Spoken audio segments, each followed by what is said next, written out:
Hello, this is Matt on the Moon Lambo channel. Well, ladies and gentlemen, boys and girls, we have today one of the largest transfers in the history of cryptocurrencies. It's occurring today.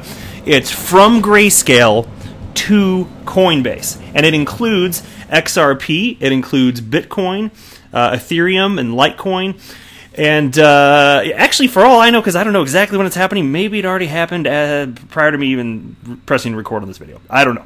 But it has to do with custody as well, so I'm going to cover this exciting story with you. I think this is big news. Not just because it's a big transfer, but it has to do with the custody of these assets. Anyway, I'll get into it. Also, there is actual evidence that a new European payments processor is very interested, certainly more than a little interested, in using XRP via XRapid. I'll show you the evidence I got on that. Also, I got a fun thread for you on Twitter. There's somebody, I don't know who this guy is, I hadn't heard of him before. In the background, he's got the CNBC crypto trader prompt behind him, so I don't know if he's associated with that, but he's big into crypto. There's this guy on Twitter, I think his name is Luke. Yeah, Luke Martin. And he's got over 200,000 followers, and he basically sent out a tweet saying, I don't understand this whole XRP thing. I'm paraphrasing. I'll get into the specifics. But David Schwartz, who is Ripple CTO and co-creator of XRP itself and the XRP ledger, he responded with a ton of detail.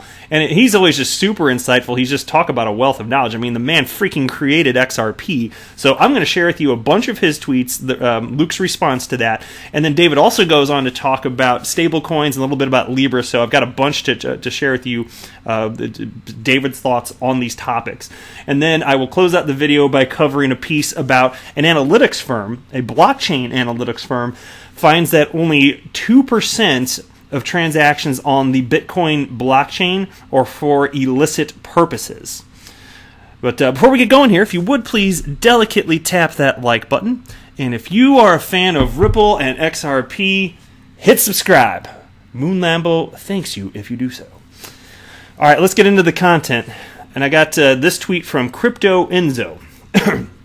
And tagged me in this and Forbes and Digital Asset Investor. So thank you for tagging me, Crypto Enzo. I much appreciate it. And what he wrote in here is actually it's the title of the piece. Let me just move on to the piece now. And this is from Forbes. Grayscale to move billions in Bitcoin, Ripple's XRP, Ethereum, and Litecoin to Coinbase in one of the largest ever crypto transfers. Bitcoin and cryptocurrency asset manager Grayscale Investments is today planning to move billions of dollars worth of holdings to United States crypto wallet provider and trading platform Coinbase, and what could be one of the largest single-day transfers of Bitcoin and crypto assets ever. Grayscale, which claims to be the world's largest Bitcoin and digital currency asset manager, is today announcing Coinbase custody will serve as a custodian of the underlying assets for its products and is expected to transfer nearly $3 billion of assets in fewer than 12 hours to Coinbase. Coinbase Custody, which is operated as a standalone, independently capitalized business to Coinbase, will oversee Grayscale's cryptocurrency holdings, including Bitcoin, Bitcoin Cash, Ethereum, Litecoin, and Ripple's XRP, along other major tokens, as well as Grayscale's publicly quoted cryptocurrency trusts and its Grayscale Digital Large Cap Fund, which provides exposure to Bitcoin and crypto through a market cap-weighted portfolio. Grayscale and Coinbase have led the way in providing safe, secure, trustworthy, and regulated access to digital assets. Grayscale is an established, trusted, and valuable partner to its clients, and its service providers should be the same, said Sam Mickingvale, Coinbase Custody Chief Executive. As a New York State chartered trust company, Coinbase Custody is held to the same fiduciary standards as national banks, which is awesome, by the way. Coinbase, again, let me read that again. Coinbase Custody is held to the same fiduciary standards as national banks. So this isn't some low threshold for low barrier to entry just because it's crypto. No, no, no. And anyway, it states, we also offer some of the broadest and deepest insurance coverage in the crypto industry.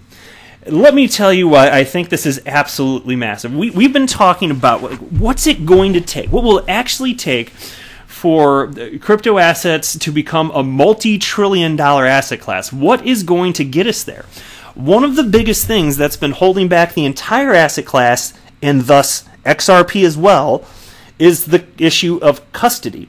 If you're talking about, so as individuals, we can custody our own crypto should we choose, but when you're talking about institutional investors, that's not realistic. That's not a realistic expectation. It's going to have to be held by somebody, and ideally insured, right? Wouldn't that be nice? Hopefully, anyway. Somebody's got to be held accountable.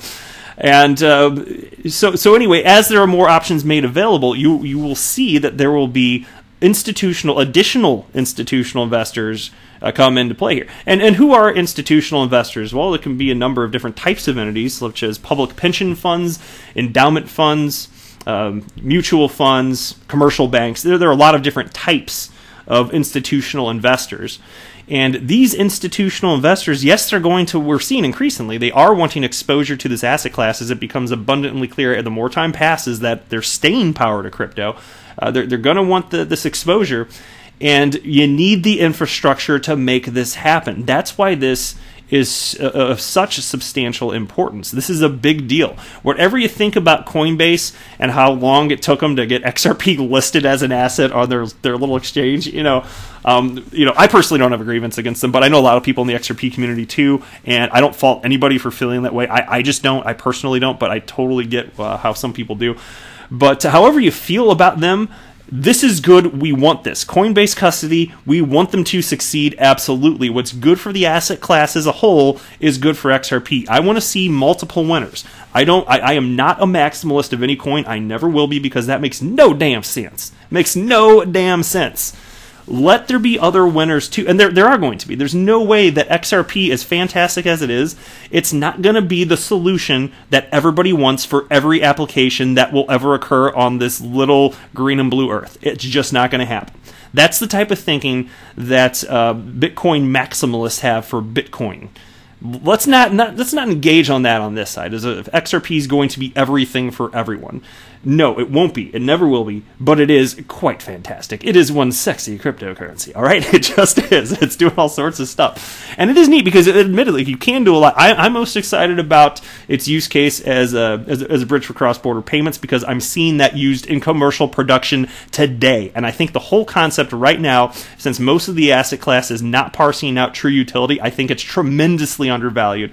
And I think that XRP, without making a prediction, because I don't make predictions, I believe XRP will be worth substantially more in the future than it is today.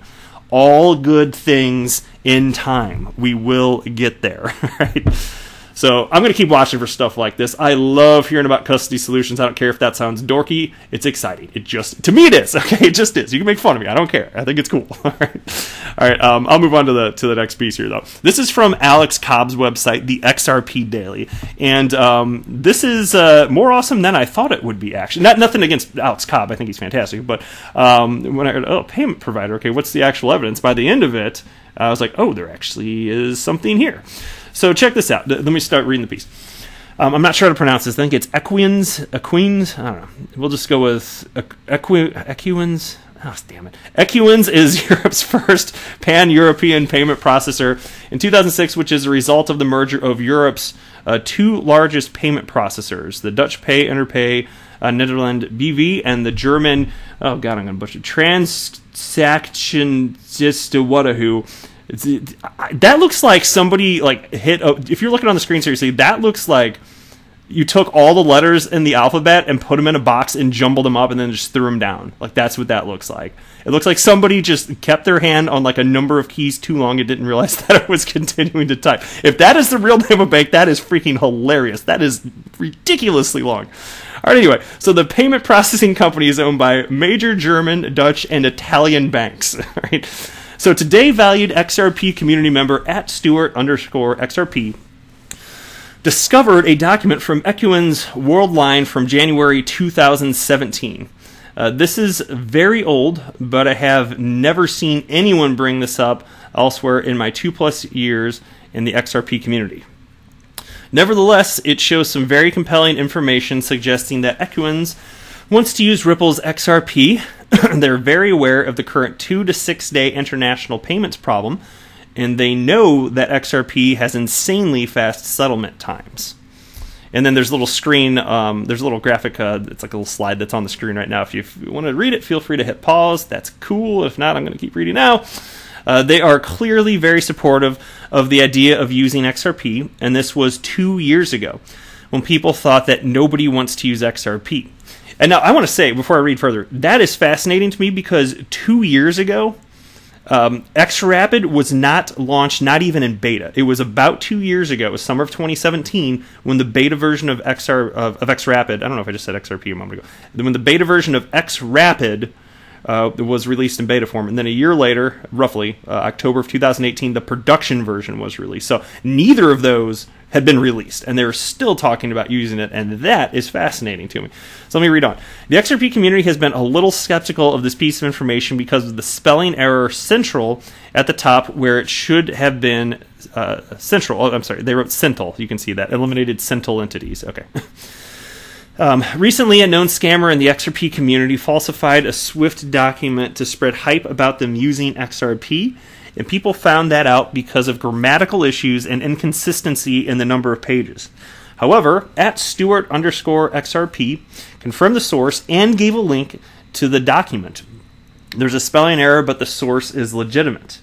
We continue to learn that more and more institutions are hopping on the XRP train, and that's for good reason.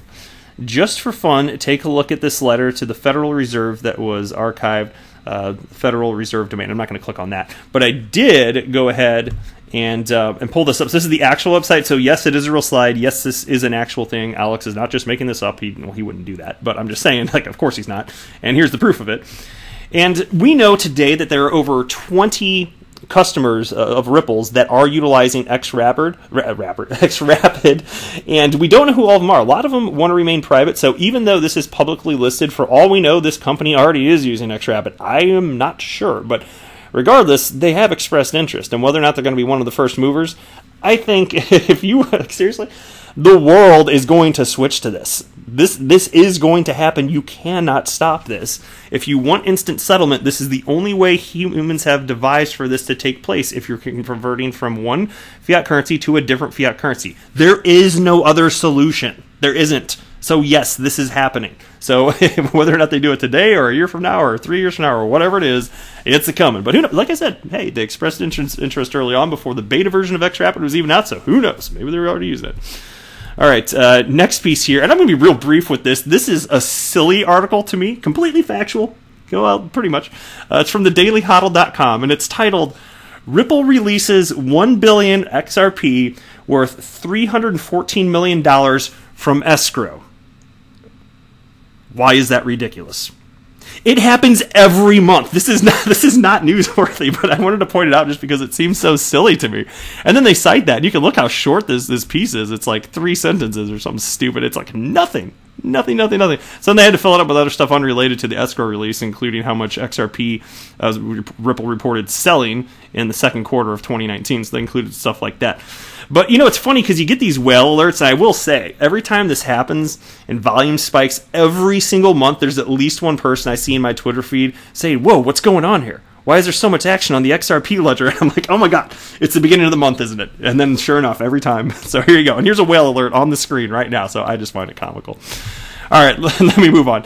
So here's the thread that I wanted to share with you between Luke Martin and David Schwartz. They're the two primary participants within this thread. Okay. So again, Luke Martin. Here, let me highlight his. Here you go. Here you go. He describes himself as trader and analyst. Here it's, I send a daily market review video to crypto investors covering major trends, outlook, and strategy. And he's got 209,500 followers, so presumably he's doing something right. He just hasn't educated himself, but he seemed to have very genuine interest about Ripple and XRP.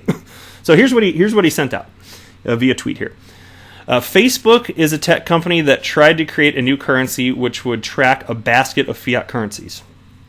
Ripple is a tech company that created a new currency, and that's actually I'm sure he probably doesn't know this because I think he seems like he's coming from a genuine place. But of course, Ripple didn't create XRP; it was created prior to Ripple being founded. But anyway, let's just move past that. And he writes, "I still genuinely don't understand the point of XRP. Want to learn more. Honestly, Libra makes more sense to me." Okay, and so scrolling down here. Let's get to it. Let's go ahead and get straight into David Schwartz' response. Actually, Luke Martin, let me share this first. He said this is the hurdle he's struggling with, and then he put two images up. One says XRP, and it recognizes it's. This looks like it was taken straight from Ripple's website. It says the digital asset for payments, and he doesn't know what that means, so it makes sense that he's confused. And then here's another one that confused him. Here's a quote from Bloomberg TV of Ripple CEO Brad Garlinghouse, who said, "I think the U.S. dollar works pretty well. We don't need a new fiat currency." Okay, now let's get into what XRP co-creator David Schwartz has to say in response. This is his tweet. "Say you need to make payments into a lot of different fiat currencies, and you receive payments from lots of different fiat currencies. You can hold a single pile of XRP instead of lots of piles of different fiat currencies. When you need to make a payment in, say, THB, you can find someone who has THB and trade them your XRP for it, paying a spread. When you have too much SGD, you can find someone who needs to deliver SGD to someone and trade your SGD for their XRP, making a spread. That's how XRP can be the best asset for payments, but not replace fiat. It can be the way you handle needing to interoperate with large numbers of different fiat assets. Why XRP? Fast to transfer, cheap to transfer, not tied to any particular jurisdiction. No central authority regulates its movement. Can be anywhere in just a few seconds. You'll notice that XRP doesn't replace any particular fiat asset here. It serves a new role of allowing companies to hold one pile instead of many and take liquidity from the lowest bidder in an open global pool." And that's why in recent videos when I've been talking about XRapid's efficient path-seeking algorithm, that's part of what I'm talking about here. And so again, let me read that sentence from David Schwartz. "It serves as a new role of allowing companies to hold one pile instead of many and take liquidity from the lowest bidder in an open global pool." That's part of what XRapid technology does. It finds the cheapest route to source not payment to settlement anyway. And so Luke Martin responded to that. "Thanks for chiming in, David. So it's not replacing a fiat currency, but it seems like it's adding another one to the mix, that it is vying to become the exchange reserve." And he has a question mark on that one. "Brad said in the OP that the dollar and current fiat/G20 FX system works well, no need for a new one." And then somebody named Just a Guy chimed in here and wrote, "He certainly didn't say the dollar system/FX system works well. He meant we don't need a new currency. However, there is a need for interoperability of international transfers. In these instances, a supranational asset is needed. United States dollars is not the ideal base currency for all FX transfers." That part's definitely true. And Luke Martin responded with that quote again, "I think the US dollar works pretty well. We don't need a new fiat currency." And so David Schwartz responded to that. "Right, a new fiat currency doesn't really serve any purpose for people who have access to G20 currencies." Thank you, David. Yes, I've been saying that. Okay. Luke Martin responds, "Okay, that makes sense. Last thing. If a company now holds one pile instead of many, this pile being XRP, how do they deal with the 15% moves each month? Traditionally, you would hedge or only convert to another fiat for the transaction should they hedge/short XRP." And let me open up another tab because the way Twitter works out, it breaks into two different conversation threads. So David's response is on this tab. So here we go. David's response to that was, "I agree. I agree that that's probably the major sticking point with this particular use case. Hedging would be one way. There are others. My point was to untangle the apparent paradox he cited, not to push one particular use case." And then Luke Martin responded, "I understand. Wanted to make sure I was thinking through that clearly. The bank using the XRP as their pile would have to hedge or short XRP or be subject of the volatility. Fun use case to think through. I appreciate you taking the time to respond. Learned a few things. And so, yeah, so I hope that was helpful and entertaining to you guys as well. It seems to me that this Luke Martin guy, whoever he is, got quite a following. I'm surprised I haven't heard of him since he's in crypto. I feel like most of the people that have hundreds of thousands of followers I've at least have heard of before, even if I don't know much about him. But he seemed to be genuinely interested in looking for actual answers, which I can certainly appreciate, because most people on the planet don't know what you and I know about XRP and Ripple's plan for it to be used as a bridge currency. So I appreciate it when people don't know these things, but they come seeking genuine answers. Definitely can appreciate that. Now let me switch back to the other tab here, because the conversation continues on. I think I think it was the end of Luke's comments, but anyway, David goes on to start talking about stablecoins now. And he writes, the problem with stablecoins is that they're either centralized and tied to jurisdictions like Tether or Libra, or decentralized but expensively over-collateralized, DAI. Also, they can't be stable in more than one currency. And somebody named Lieutenant Colonel Lenkarski responded, this is patently false. Libra will be pegged to a basket of currencies/commodities. And then David Schwartz responded, sorry, what's false? Libra will be centralized and tied to jurisdictions. Libra isn't just pegged, it's backed, and that will tie it to every jurisdiction that contains any of the backing. For example, say 25% of the backing winds up in Switzerland, and the Swiss government identifies a particular Libra holder as a bad actor and presses on the financial institutions that control that portion of the backing. Say a hard fork is proposed to cut out that bad actor, and the Swiss government says that the 25% of the backing can only be used on the side of the hard fork that cuts out the bad actor. What happens? Also, the exchange rate just between the euro and the dollar varies by 6% in a typical year. The pound to dollar rate varied by almost 4% just this month. And Lieutenant Colonel Lenkarski responded, thanks, Dave. I think you might have missed the point I was trying to make, is that the current plan for Libra is to have an algorithm that pegs its stability to a basket of currencies/commodities as opposed to a single asset. It's a very interesting innovation for stable coins. And so David responded with this. I do think that it's possible that pegging to a basket of currencies could produce a currency that's, at least technically, more stable in value than one pegged to any specific currency. That could be a reasonable compromise if you imagine a world with one major stablecoin. I still don't think it can ever be at all decentralized because of the backing, and I think the plan to keep the revenue from holding the funds for the consortium members will mean that nobody who has any better choices will want to hold the asset for long. Libra is objectively a bad deal. I can put my money into bonds or savings accounts and maybe keep up with inflation. But some people don't have access to savings accounts or investments. Libra could wind up being like payday lending. Use it if you have no good choices. And so I think the concern, if I understood what he wrote, at least part of it, is that he's concerned about the value of the Libra coin itself wouldn't keep up with inflation. I'm not entirely certain why, to be honest. Because if whatever the value of the Libra coin is, it would be entirely dependent upon the value of the underlying asset, in this case, a basket of fiat currency. So as inflation goes up with that, I would have thought that would just increase automatically. I guess it wouldn't literally. Maybe it wouldn't literally. I'm going to have to think through that one a little bit more, to be honest. But I do think that he's talking about the concept of inflation in that particular tweet. Anyway, let me continue, though. Lieutenant Colonel Lenkarski responded, I don't believe Libra is meant to be an investment.